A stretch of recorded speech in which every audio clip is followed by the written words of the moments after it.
I want to create trick-or-treating in Minecraft. The idea behind this is that during the nighttime, there's going to be things that spawn around you, like these. You'll be able to walk up to them and right click or left click, and they would either provide you a trick or a treat. And my idea is that the tricks will not be too invasive, as it would save whatever you had on you and let you retrieve it afterwards, as well as making sure you spawn back there when you die, if you die. And the treats being stuff that is based on your progression through the game, tracked using the different advancements you might get. First thing I gotta figure out is how do I place these around the player. I could do a manual check of all the blocks around them and try to find an airspace, but that will make it so I either have to make it a really close radius or a really large function. Alright, so I think I've done something now. When I reload, every minute I believe it's going to place a bat at my location, and the idea with that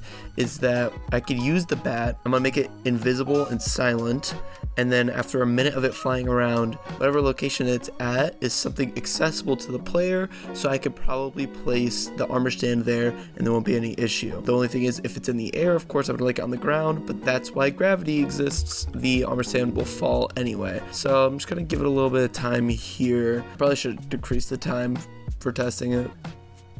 Oh, there he is. I didn't even notice him. So yeah, you can tell because he's silent. I can also make this invisible very easily, but anywhere that he goes, he kind of is very random, but it will slowly further away from me, I hope. And you know, once that minute takes over again, his location will be the prime spot to place someone at. Now another thing I have to do is also do a check to make sure it's nighttime, but I'm thinking of doing that at the end. I don't think it'll be too difficult. Maybe it will be, I don't know. So I think I've done something very smart. Don't mind all of the armor stands, but as you can see on the side, I just made a new scoreboard just for all the settings on the plugin. That way you can modify it yourself, and I just set the frequency to 1 second for some testing purposes. And I don't know if I showed you yet, but yeah, the armor stands now spawn at the location of the bat and drop, and then the bat dies. So you only get one per player this way, as you only summon one per player, and then it dies before the next one's spawned, and it drops the armor stand at the location. Right now, no base plate, some arms. I'll definitely customize these as well. And then we also have some other ideas. I'm thinking of making them glowing too, so if you're like in a cave, it's a lot easier to see them. And we also have to place interaction entities at them to make them work. All right, let me stop this. All right, so when this guy drops his armor stand, I did just customize it real quick. All right, here we go. He's about to drop him, and boom. There he is. There's the head. I made him a little eyeball guy. He's got his arm out because I'm thinking of maybe putting something in his arm. I wasn't sure what would look good as a bucket of candy or something. Does it bucket work? I can't put it in his arm. Maybe lava bucket would be cool. But yeah, there he is. He's just chilling. Alright, so I've done something new here. I did some funny changes. I'll show you real quick.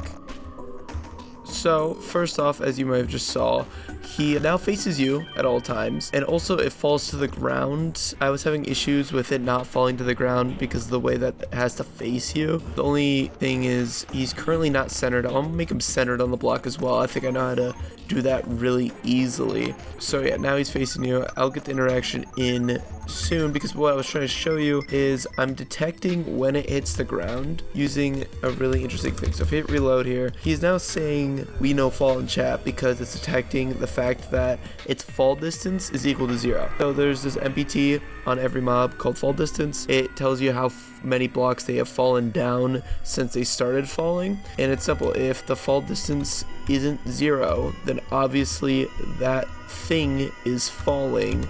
So let me just grab him. So yeah, that message only plays when he's on the ground, thankfully. So I'm gonna make him center. Boom, he's centered on his block. Perfect. That looks even better. Okay, interaction time. So I think I figured it all out now. Let's make this guy summon a new armor stand. There he is. So there's an invisible interaction entity at his place that you can't tell until I show the hitboxes. As you can see, there's a bigger box around the smaller box. The smaller box here is the armor stand, or the bigger one is the new interaction entity. So what happens is when I right click right now, it is going to randomize between a value of 1 or 2, and values of 1 are considered treats and values of 2 are considered tricks. And right now it's just telling me in chat which one I get. It is 50-50. And next, we just gotta take these and turn them into rewards for treats and dangerous tasks for tricks. The only other thing I haven't figured out yet is I haven't figured out the cleanup process, but we'll do that after. Alright, so I've been looking into how loot tables work, and I'm just starting to build the idea of what you could get for treats in the beginning stages of the game before you've done any progression. And I've built this so far. These are things that I think are very useful to begin with that aren't entirely hard to get, but might be a little annoying or whatever. And to test this so far, I've added the functionality of oak logs and wheat into the loot pool, because I was just testing how to make loot pools, and this is my first time trying to see if it will work. There it is. 9 logs, 7 wheat, got a trick. That was 10 logs, that was 7 wheat again, and on and on. So it is working. It is pulling one item from the pool and then randomizing between these numbers is how it's working. This top row being the minimum and then the bottom row being the maximum. And the idea is that you would only get one item for every trait because it's very frequent. You know, every minute you're going to get one of these. So at least in the current state. So it makes sense to do that. Another issue I found is this guy. So bats can fly into 1x1 areas, but obviously we cannot spawn these guys in 1x1 areas without them looking like this. So I'm thinking of either just preventing the spawning from happening in here, although that could be an issue because we don't spawn it on that tick, when do we spawn it next? Another idea is to make it remove this block where the head is being covered. Issue is, what if that's a player built block like these quartz bricks? Am I gonna remove the player's bricks? So I'll have to think about what to do with that. Maybe I shrink them. Could be a really funny idea actually. It's just make them small and then make the interaction entity smaller, but that might be a lot. I don't know. And as you can tell, they are just starting to collect around my world. This is not the intended use. I'm going to make it so that they also have a time limit and then they'll disappear. So let me get the rest of these in, as well as starting to think of the other loot pools. So first off, I added the little guys. Yep, here they are, that spawn in areas that are 1 wide. He's still a little cut off. I don't know if I want to get all specific and make it even smaller or not. Oh, I just realized they can hang on blocks like these. I guess that's another way that would happen, but it's fine right now. You can see it most of the time, and the interaction entity is also smaller for this guy, so it's not clipping through this block. The other thing I've done is I've started to work a lot on the different loot tables. I just want to quickly mention that it's been crazy. I just been up here for a couple minutes, as you could tell, and this is kind of like a good visual representation of the radius of the bat. And I will notice something really interesting is that it seems to prefer slopes downwards, which I didn't think of or realize. Like, for instance, there's more guys in this area that have the terrain has a lower slope, where there's way less guys in this area where the terrain goes upwards from where I am. And I don't know if that's like a real thing. Like, is the bat preferring to fly closer to the ground, which means it is more likely to head in those directions? Is it just Minecraft randomness being really random? I don't know. The other thing that's interesting is no one showed up on the platform yet. They've all been really close or underneath. So let's show you what I've done. So the next section I called developed early game. They're still early game, but they've gotten further than this point. This is just the very start, like loaded in resources, which is why there's so little. We start expanding here, and I included a lot more resources, a lot of more mining resources, more wood, of course, food options that are a little bit better, as well as some books. And then I threw in a trial key because, I mean, at this point is usually around the time you'd start entering those places to use your keys. And then this is representing any smithing template except for the upgrade template. I just have these two right here, but it's going to be able to randomize between those. I also added honeycomb because I wanted some things that are not just for players that grind the game, but rather some more decorative usable items. Honeycomb being that for signs, letting you wax signs. So yeah, this one's specifically going to be tied to when you first pick up diamonds. Middle game is what I'm considering after entering the nether, and this section might seem really small, like you mine diamonds and then almost always go to the nether, but there are some slower players that would probably spend more time in this area. Anyway, middle game, there's a lot more here. Obviously with the access of nether, we're going to be seeing the ender pearls and the blaze rods show up because you need those for progression. Arrows are in here because you're gonna need that for the ender dragon fight. Quartz is available, nether wart's available. TNT is obviously needed for a specific thing down here, the scrap. These two items are separated down the bottom on purpose because I'm going to make them a lot more of a rare chance. I haven't decided the weight exactly, but the idea is that you're going to get these less often, but still possible, because I mean in the nether you could technically get these. I added wind charges here because I find these to be way more useful in early game compared to later game. Like having wind charges before an elytra is probably going to be very useful. I mean, I haven't really played around in 1.21 that much, but the fact that we can do that, I figure why not, you know? And then we just upgraded the food to steak. I figure that this is a pretty fair representation. One thing I try to stay away from is including too many things from other loot pools. For example, bartering has a good few of the items I showed here. It also has a lot of other items that I didn't want to include here that are useful still. I figure you're gonna get those from that method anyway using the gold that you can receive here, like fire resistance and stuff like that. So finally, the end game. I decided to put it after you enter a remote gateway and go out to the outer end islands. I chose this very specifically because here's the interesting thing, right? If I placed it when you killed the ender dragon, which would make the most sense for end game, it only gives you that advancement if you dealt the killing blow, which means that if you were in a multiplayer server with your friends and one guy killed him, obviously only one person can kill the ender dragon, everyone else wouldn't make it to this tier, and that's unfair. But I didn't want to make it just that you have to enter the end, because that means you could enter the end and die and not even kill the ender dragon and still get the very OP items. So remote gateway is the best compromise I could find, or at least the best option, because this involves going to the end, killing the ender dragon, and then just entering the thing that spawns right after the ender dragon, which means that you have to at least progress it far enough to kill the ender dragon. But then also it is possible to do it on a server without having to kill the ender dragon yourself. If the ender dragon's dead, one of these will be spawned and anyone in the world could get there. So the interesting thing here, a lot here I know, is what do you consider important to an end game player? Obviously there's some things that are very obvious. Food is a big one. I upgraded to the best golden carrots I could find. Wood, obviously, this is once again both going to be numbers above 64. So an interesting thing I do is I provide gunpowder, paper, and firework rockets separately. I guess also TNT separately. And the idea here is that obviously getting firework rockets is really important for something else that you'd be getting in endgame. But then keeping paper and gunpowder separate means that if you have a surplus of one and not the other, you could find the other and craft what you're wanting to have here. This might be a little redundant, but it also increases your chances of making and getting fireworks out of this guy, which seems to be one of the most important materials once you get your elytra. So I figure it is perfectly fine to have it so redundant. Shulker shells you already saw coming, 1 to 2. This might join this area later, which I should talk about now. From the books on in this corner, these 10 items are also going to have a way lower weight chance. Makes sense for nether scrap. It's still as easy to get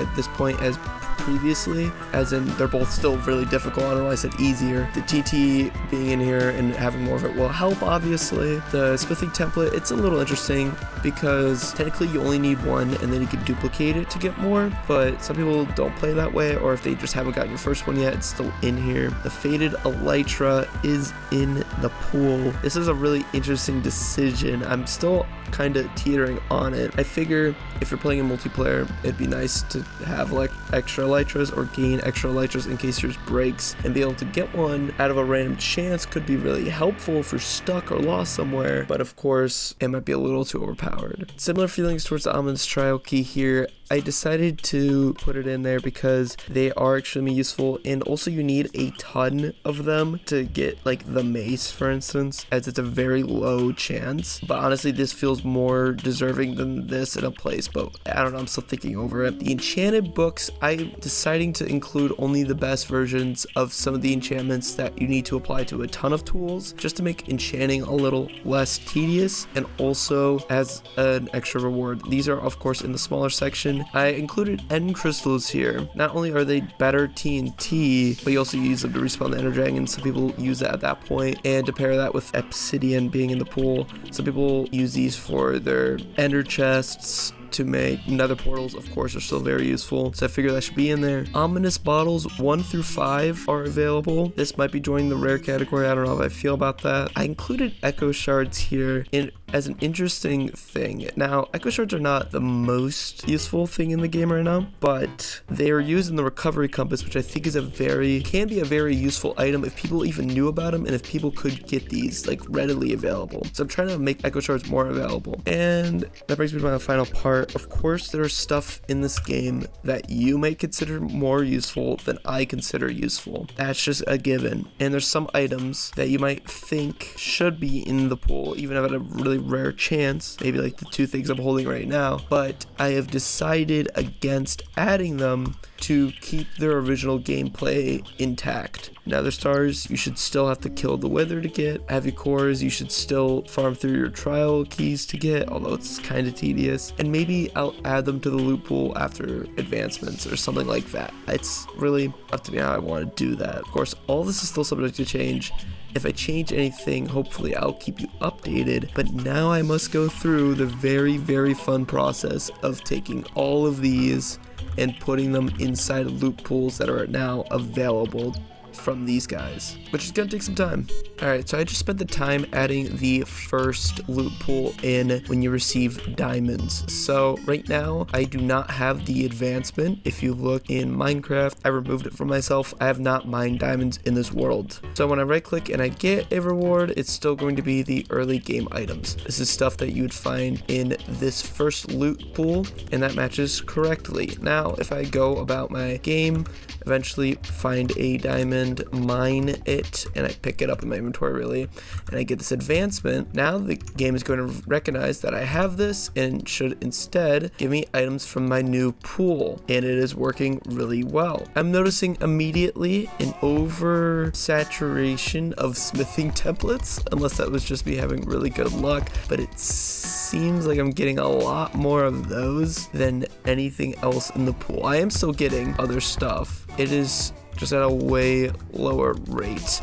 So what I might need to do is move smithing templates into lower weight, just because each item is being treated as if it's its separate item, which makes sense. So it's randomizing between all of these equally instead of randomizing between one entry and then between all these. So to make that more fair, I should most likely lower the weight of smithing templates, but everything else in my inventory matches what you would find in here. The system I made to use this is kind of interesting because there's some interesting cases in the game. For instance, it is entirely possible to visit the nether before mining diamonds, and of course in certain cases it's entirely possible to enter a remote gateway before doing either of the previous things. So I couldn't simply check to see if you've done them in order, because there might be cases where you're in endgame but you haven't mined a diamond, and that would lead to inaccurate generation. You would get base game loot while being at endgame. So what I have to do is start at the furthest point first. Check if you've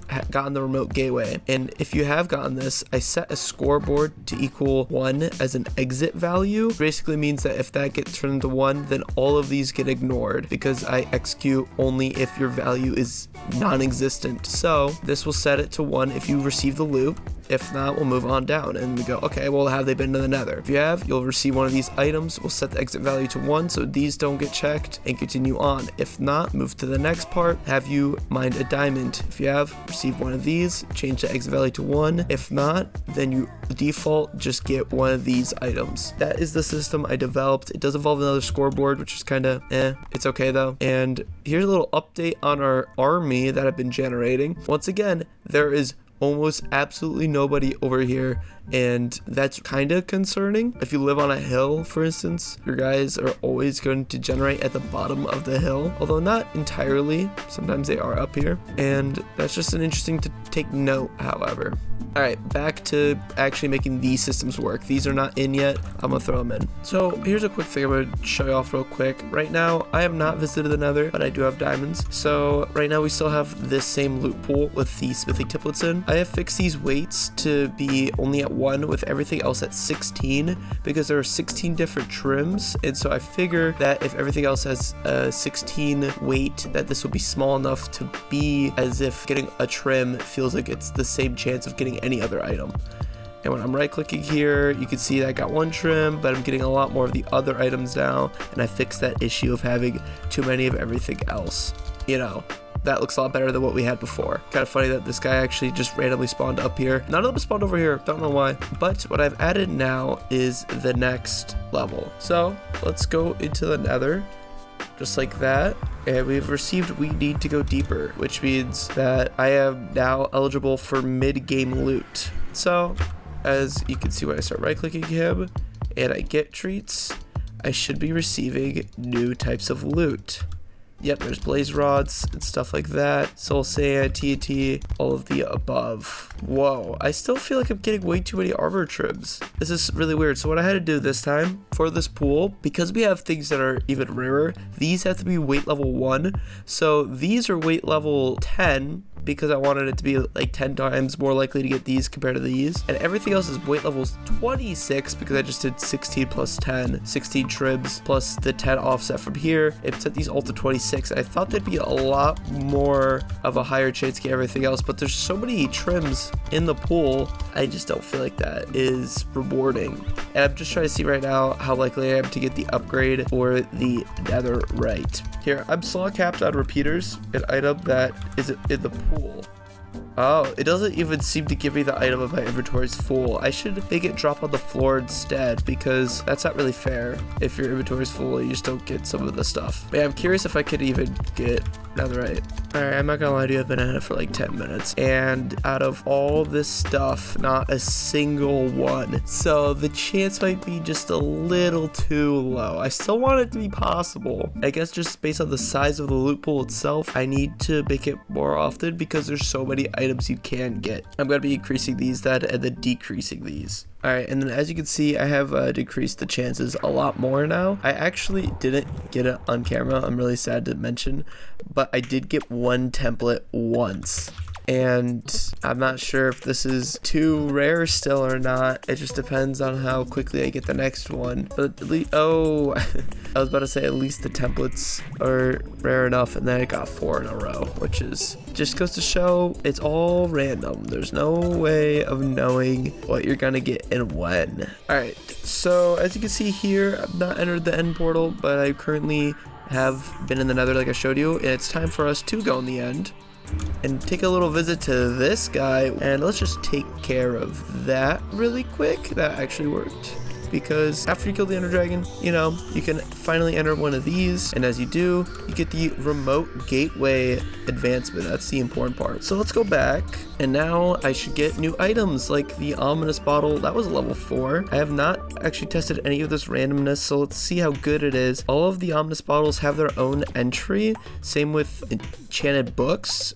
There it is. Okay, I set it to protection 3 thinking that protection 1 would be at 0, but that's not it, so I have to up every single one of those by 1, which is interesting. But I also got a few ominous bottles which seem to be like a normal rate as everything else. That's crazy. I got one of these books because these are as rare as everything in this section, so I might not see any one of these ever again. Oh, speaking of which, I just got one with no enchantment. I guess maybe these might be a little bit more common, which is fine because if you get this far, I'm fine with having the rarer items end up being more common. But now that I've gotten treats done, it's time to talk about what I do with tricks. So I finally removed all of them. I know they were getting a little too much for my computer, and I added something. It tells you in chat, it says, hey, here's a treat, and all that is good. The next thing I've done, I've added a new dimension right here, the trick dimension, and the only way to access it is through commands, as I'm doing right now. And I'm here, and there's absolutely nothing in here except a bat that should not be in here. I'll have to make those not work in this dimension, but this is the dimension where all of the tricks are going to go. So yeah, that's where I'm gonna put all of the tricks in, which I should design now anyway. So I'm gonna go back in. I'm gonna have to also make a system to like separate people so that if I'm teleporting everyone to 0, don't want them to also be here. So I'll work on that. So I've been at work inside this dimension. I've made one idea here. So what I'm thinking of doing is just creating these modules of different challenges for you to do for your tricks, and then we're going to place them in a systematic way. So how it works is you're going to be spawning inside this black concrete box about right here, and as you can see, it immediately fills the chat because it's trying to run this function that I have in here called the detect and place function. This is something I haven't written yet, but what it's basically going to do is once you are in here, it's going to check to see if there's any players above. If there is, then it's going to make a new randomized structure to the left. If there isn't any players above, then it's still going to randomize the structure, I think, because these might be left over.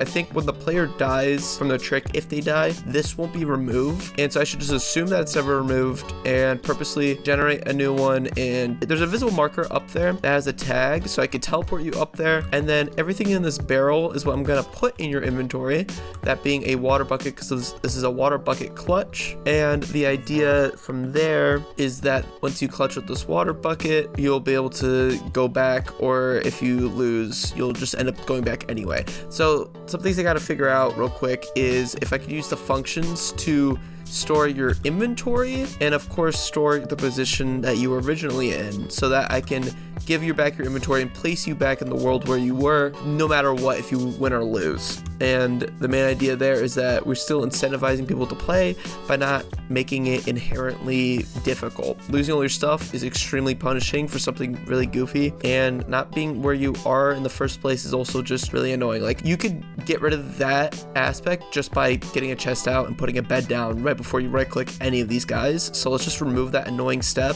and do that for the player. So what I've done now is I've added this location being the first one for the different tricks. I'm gonna remove the scoreboard from being in the vision. This was just what I'm using as a part of the return method. I'm saving the player's UUID in here for the marker that saves your location when you get teleported into this dimension. But anyway, if I bring up the function, oh, there we go. So yep, it placed me in here, although it was one block off. So perfect. So then the idea is I'm running this function right here, detect and place, and I'll be able to use that to quickly detect if there's player above, and if there's not, then move over to the next one, and then stuff like that.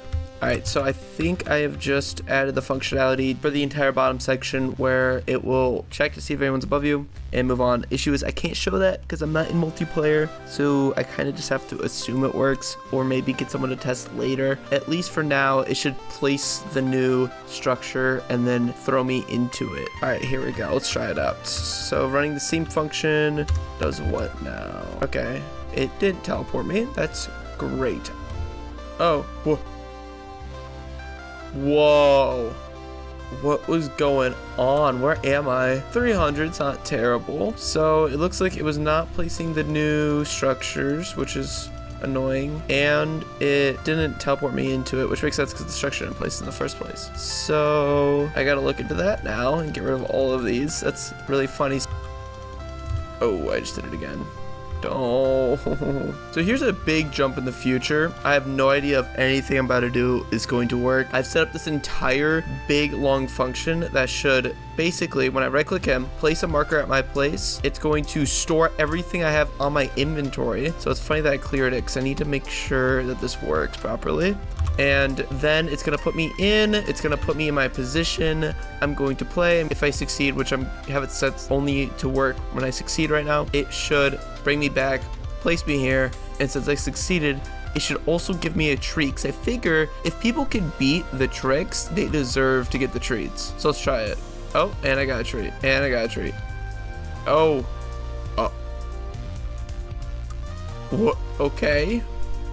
It thought I survived. That's really weird, and it didn't place the structure. My guess is that it was because this wasn't loaded. Also didn't teleport me back.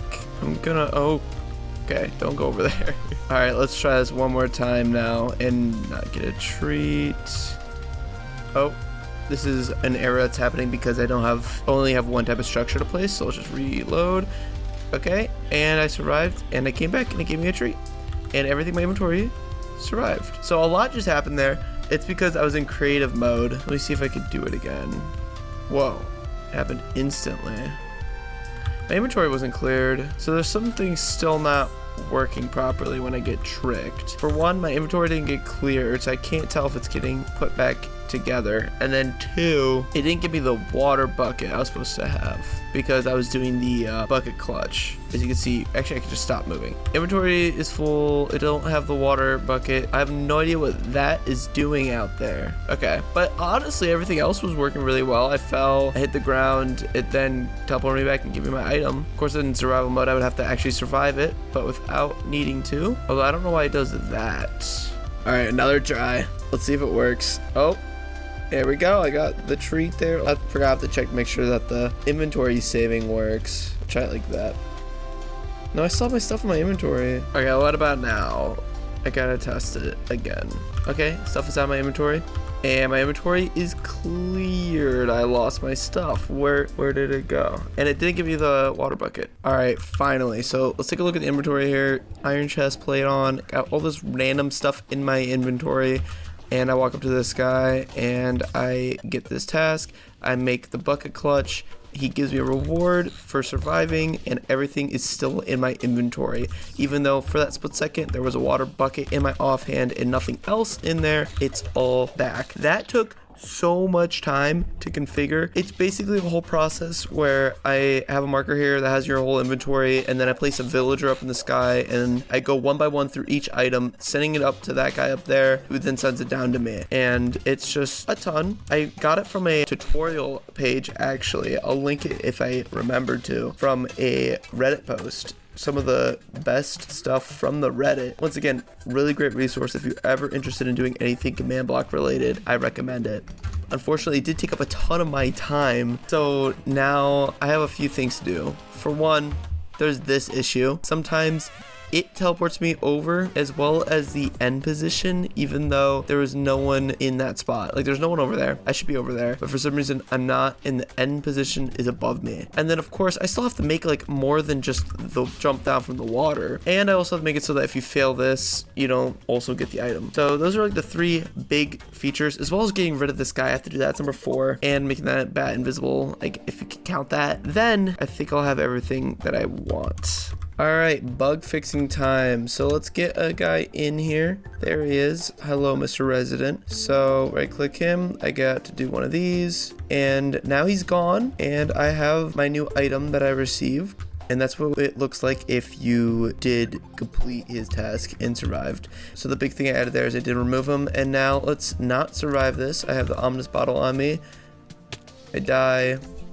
I'm back here. Ominous bottle's back in my inventory. He's gone. I didn't survive. You know, maybe next time. There. Boom. As you can see, there were some particles I added. I don't know. I feel like I should add particles to it, but I wasn't sure exactly how to do that. I added one that was like really fast, and obviously there's room for improvement. Next thing I want to show you, this is an issue I highlighted a little bit ago about the full inventory. So now if I get lucky enough and get a treat, boom, the item should have been at my feet. All right, guys, the issue was I was in creative mode. I'm stupid. Let me get this guy to, there it is. The item's on the ground now instead of being deleted. I was just in creative mode. That's my bad. So yeah, it spawns as an item now at the floor, and then it also sets it to automatically pick up immediately. So I got pretty much the entire functionality down. I just need to go and add a bunch of more tricks. I want to shoot for, honestly, as many as I can kind of get out. I'm running out of time very quickly. All right, so I think I added a new trick to the pool, and I gotta wait until I get it, so that's gonna be really fun. I should say on the first one, I did add barrier blocks around so that the water doesn't go everywhere, but then also you can't escape because there are, oh, here we go. Okay, so this is lava jumps. The idea is that it's a parkour map in the lava, but it should rise, and it's a bunch of little like very difficult parkour jumps up to here, and once you make that final jump, you survive and you go up here. The other thing I was trying to mention is that in the first one, there's interaction entities, so you can't place the bucket on the barriers until you're at the very bottom when you do the clutch. All right, I have a new trick to show you if I get it. All right, so here it is. It's like this anvil dropper. Basically how it works is that you have to last a minute in here, and there's a bat up there that's invisible. I love using my invisible bats. That is just flying around, and I'm just spawning anvils underneath it. It has its own timer. It's spawning one every 10 ticks, and then once you're in here for a minute, you're good to go. So my only issue is that the bat isn't very random. He doesn't move around too much, and it kind of sucks because he ends up bunching around in the corner. So this one's kind of easy, which I don't mind. I mean, it can still get hard if you're not paying attention. And honestly, here's the reality of it all. I'm running out of time very quickly. And so I'm honestly getting to the point where I don't know if I can really add any more tricks. I think only having 3 is really lame, I know, but I'm just at that point where I can't continue going on. The main thing is because I'm not planning on making another video on this just because I've pretty much gotten it done. But if there's something you see and you think could be better, then I have a proposition for you. Why not you try to program your own change into my data pack? It's not as difficult as it sounds. There are tons of useful, helpful tips on the Minecraft wiki as well as different generators, and you can become a part of this project. Do your own thing, try to discover something new or interesting you could do on this data pack, and you can put it up on Planet Minecraft underneath the tag Bigcontrickortreat. This will allow me to search by that tag, and if there's just a few, then I'll just like leave a pinned comment on this video in about 2 weeks, just saying which one I thought was the best. But if there's a ton of these, I might even do a video on it, going through all of them or whatever. And I think this could be a really interesting way to get more people involved in creating these. I feel like making data packs isn't as hard as it seems, and a lot of people are just too scared to jump in. So I'm gonna leave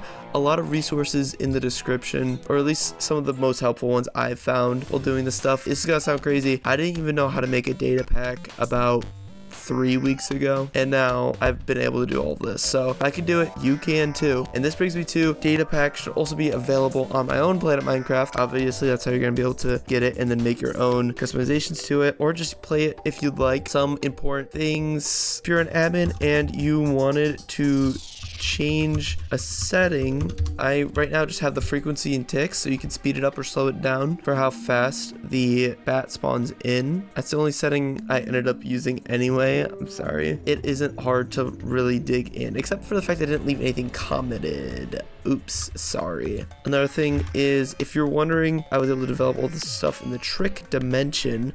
All you have to do is execute in the trick dimension and then just run a teleport for you at 0, 0, but I would set the Y value to like 150. If you set it to exactly 100, you might get stuck in this machine thing here. And all the structure blocks are laid out here. If you wanted to make your own tricks, it's really easy. I would just recommend control clicking this structure block, going out a bit ways away from these ones or so. Place this down, switch it over to load, hit load. This is gonna place the starting cube. You need this at the bottom. Switch this over to save, change the name to whatever base you want, make whatever base you'd like up here. Important things to note: if you place a barrel in the positive X direction from the command block here, any item in here will be given to the player when they spawn in. That's how I was able to do the water bucket over there. You can put anything in there and it will work. And for how some of the other things work, if you want to set the position in which the player will spawn in, summon a marker anywhere that you would like with specifically the tag like this for TOT trick player start, just like that. And that will set the start position. If you want to do the same for the end position, like I use in the parkour or at the bottom of the waterfall, then switch it to end like that. End will set the player back to wherever they were whenever they're on the ground fully and within a radius of 3 of that marker. And obviously the start is just the beginning position for whatever event you're having. If you're wondering how I did timed stuff like this, I have some command blocks underneath to set my own timer using the TOT counter scoreboard. That's a little bit more complicated though. I would recommend looking up something for that. And then to make this one end, I spawn the marker on the player. the ending marker so they go back. And this brings me to the end of the video. I know if you still did enjoy the video, leave a like so I know that you enjoyed it. Subscribe if you want to know when I upload next, and leave a comment if you end up making something cool. Maybe you want to throw some ideas to some other people. I'm probably not going to return to this unless there's something groundbreakingly wrong with it and I need to change. But other than that, I gotta work really hard to get this out for you guys, and I'll see you then in the next one.